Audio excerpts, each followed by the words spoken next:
1:46 ng madaling araw noong Miyerkules, February 11, kita sa CCTV ang lalaking yan na umaaligid sa Barangay Gosi Norte sa lungsod ng Tuguegarao, Cagayan. Maya-maya, pumasok ito sa isang bahay. Nakasuot ito ng sombrero at face mask at nakatalukbong ng pulang tela.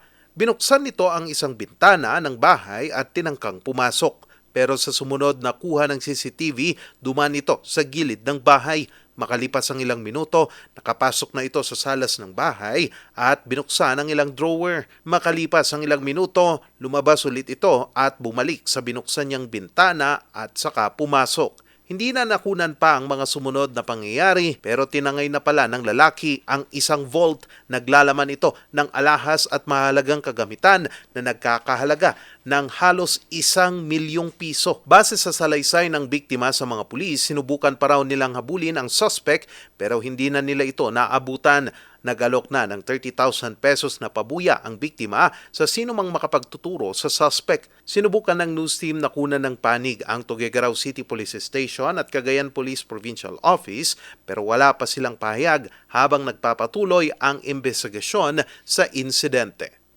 Charles Nicolimon, RNG News.